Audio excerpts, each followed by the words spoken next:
माझ्यासोबत दोन तरुण असे आहेत जे माओवाद्यांच्या हिंसक आणि सशस्त्र क्रांतीचा कधी भाग होते आणि देशाविरुद्धचं हे जे युद्ध होतं या युद्धाचे ते भाग होते. पण हे सगळं सोडून ते आता भारत देश पुढं नेण्यासाठी संविधानाची ताकद, संविधानाची प्रत, संविधानची शक्ती हातात घेऊन ते आता पुढं काम करत आहेत. संविधानावर विश्वास तुमचा बसला आहे. संविधानाच्या विरोधात, देशाच्या विरोधात तुम्ही काम करत होता. संविधानावर विश्वास कसा बसला तुमचा? सर ये तो मैंने पूरी तो पढ़ी नहीं है, लेकिन जब से मेरे लाइफ पार्टनर है उनके साथ मैं रही, बहुत पहले नहीं पढ़ी लेकिन उनके साथ रह के मैंने कुछ चीज़ें पढ़ी जिसमें हमारे अधिकार हैं जो संवैधानिक रूप से हमें मिल सकते हैं, तो उस हिसाब से मुझे लगा। और दूसरा मैं छोड़ने के बाद काफ़ी सारी चीज़ें पढ़ा और ट्रांसलेशन वगैरह की, उसमें मुझे लगा कि भाई हाँ, संविधान पर भरोसा करना चाहिए और उसमें हमारे अधिकार मिल सकते हैं। कौन सी शक्ति थी? कौन आपको माओवादियों की तरफ लेके गए? किसने आकर्षित किया आपको माओवादियों? तब उम्र कितनी थी आपकी? जी मेरी 12 साल की थी मैं। वैसे मुझे आकर्षित तो नहीं किया, पर मजबूरी थी, मेरे घर में घर की परिस्थिति अच्छी नहीं थी, स्कूल छुड़ा दी गई थी और उस लाइफ में मैं रहना नहीं चाहती थी, तो उस तरह से मैं उनकी तरफ आकर्षित हो गई और उनका आना जाना बहुत ज़्यादा था हमारे गांव में, तो उस तरह से मैं आकर्षित हुई और उनके साथ ही चली गई।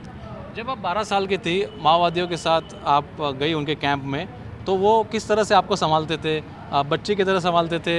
कैसे प्यार करते थे? किस तरह से, या कुछ काम करवाते थे आपसे? जी मुझे वहाँ पे कोई काम नहीं करवाया गया।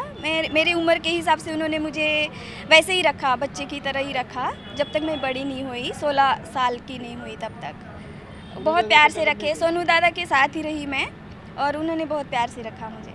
सोनू दादा ने आज जिन्होंने आत्मसमर्पण, भूपति जी की। जी जी, भूपति के साथ ही रही मैं। हाँ, ये बताइए, कितने एम्बुश में या हमले आपने देखे हैं? रणनीति आपको मालूम थी हमले होने वाले? कितने इस तरह के हमले के आप पार्ट रही कभी? मिलिट्री में मैं बहुत कमज़ोर रही हूँ और इंटरेस्ट भी नहीं रहा है, तो एक्सपीरियंस के लिए मुझे भेजा गया था 2012 में 10वां कंपनी में, तो वहाँ पे मैंने 2 एम्बुश देखे। एम्बुश तो कई किए पर देखे नहीं, एक एम्बुश में मैं शामिल थी जहाँ पे अचानक फायरिंग हुई थी, तो एक्सपीरियंस के लिए मुझे भेजा गया था 10 कंपनी। ये बताइए, जंगल में जिस तरह से आप लोग रहते हैं, खाना कैसे खाते हैं? खाना कहाँ से आता है? क्या पकाते हो? सब्जी क्या पकाते हो? ये सब विस्तार से बताइए। किस तरह से जीवन होता है माओवादियों का? माओवादियों का जीवन बहुत मुश्किल रहता है। अलग अलग डिपार्टमेंट की लाइफ और खाना पीना बहुत अलग तरह से रहता है। जैसे गांव एरिया में रहेंगे वो लोग बिल्कुल गांव से लेके आते हैं खाना पीना, और जो गांव एरिया तक नहीं आते वो लोग अपने आप खाना बना के खाते हैं। तो मैं अपने आप खाना बनाने वालों के साथ ज़्यादा रही हूँ, तो हम लोग अपने आप ही पानी दूर से लेके आते थे एक जगह पे और वहाँ पे खाना बनाते थे खुद से और खाते थे। सप्लाई हमारी निचले स्तर से ही होती थी, ऊपर। कितने दिन भूखा रहना पड़ता था? हाँ रहता था, कई बार तो अभियान वगैरह ऑपरेशन चलते थे तो हफ्ता तक भी भूखा रहना पड़ता था, पानी नहीं मिलता था, नहाने को नहीं मिलता था, तो ये सारी चीज़ें रहती थी। बारिश में जिस तरह से गढ़चिरौली में बहुत बाढ़ आती है, बड़ी बड़ी नदियाँ हैं, बारिश में कितने दिन भूखा रहना पड़ता था? तकलीफ होती थी? बारिश में बहुत मुश्किल होता था और 15-15 दिन तक भी बारिश नहीं रुकती थी, तो फिर मुश्किल होता था बहुत। ये बताइए, ये बंदूकें कहाँ से आती थी? गोलियाँ कहाँ से आती थी? कौन लेके आता था? इसकी कोई जानकारी है आपको? ये मेरे जानकारी के हिसाब से तो हमलों से ही मुझे पता है ज़्यादातर। पुलिस से छीनते थे आप लोग? हाँ जी, हमलों से ही छीनते थे, वही हथियार पता है मुझे, लेके आते थे जो। कुछ सोफिस्टिकेटेड वेपन भी दिख रहे हैं, कुछ फॉरेन कंट्री से भी आते थे? नहीं, इसकी जानकारी नहीं है मुझे। एक आखिरी सवाल, अब अभी क्या काम कर रही है और ज़िंदगी में भारतीय संविधान आपने पढ़ा है, आपने स्वीकारा है, देश को आगे बढ़ाने के लिए क्या सपना है आपका? जी मैं अभी तो मुझे लगता है कि सर मैं खुद सेटल नहीं हूँ, तो मैं अभी फ़िलहाल के लिए मैं नहीं सोचना चाहती कोई बड़ा सपना। इतने साल से मैं अपने लाइफ में जंगल में बिताई, तो अभी मैं थोड़ा सा रुकना चाहती हूँ। अभी क्या काम कर रही है आप? अभी मैं सरेंडर हूँ, तो उनके पुलिस के अंडर ही हूँ, कोई काम नहीं कर रही, तो पर्सनल लेवल पे ट्रांसलेशन वगैरह कर रही हूँ अभी। किसान का कोड़ा ज्योतिबा फुले जो ट्रांसलेशन किया है अभी, उसको छापने की। शिक्षण क्या हुआ आपका? शिक्षण मेरा 7वीं तक हुई। अभी पढ़ रही है आगे? अभी पढ़ने की सोच रही हूँ सर। आपका नाम बता दीजिए। अंजू जाड़े, और ओरिजिनल नेम जनीता सूर्या जाड़े। और कौन सा प्लाटून था? गुरे कस्सा, धानोरा तहसील। क्या आप कौन सा प्लाटून था आपका? मेरा प्लाटून नहीं था सर, मैं सेंट्रल उसमें थी, सेंट्रल। सर आप बताइए, आपका परिचय दीजिए, आप कितने साल थे? हाँ, मैंने माओवादी आंदोलन के साथ अपने 26 साल बिताए हैं। 98 के अंदर मैं जब 11th मतलब मैं 6th क्लास के अंदर था तब मैं जुड़ा था, और मैं हरियाणा से हूँ। ये माओवादी कहाँ मिले आपको, ये विचारधारा कहाँ मिली, कैसे आकर्षित हुए आप? हरियाणा के अंदर JNU बहुत नज़दीक पड़ती है, DU बहुत नज़दीक पड़ती है, तो हमारे यूनिवर्सिटी और कॉलेज के अंदर से स्टूडेंट आते थे गांव के अंदर, तो वो हमारे गांव के अंदर नाटक दिखाते थे। तो उन्होंने हमें झूठी आज़ादी, भगत सिंह, अशफाक उल्ला खां, राजगुरु, इनके नाटक दिखाए और ये बताया कि इस देश के अंदर साम्राज्यवादी कंपनियां अभी भी हमारे देश से बहुत सारा पैसा टैक्स के रूप में, इंपोर्ट एक्सपोर्ट के रूप में लेके जाती है। तो हम उस आइडिया से प्रभावित हो गए कि हमें भगत सिंह की तरह दोबारा क्रांति करनी पड़ेगी। अभी काले अंग्रेज आ गए, इनको भगाना पड़ेगा और जनता का राज लेके आना पड़ेगा। तो हमने इस तरह की स्टडी की और हम उससे प्रभावित होकर इस आंदोलन में कूद पड़े।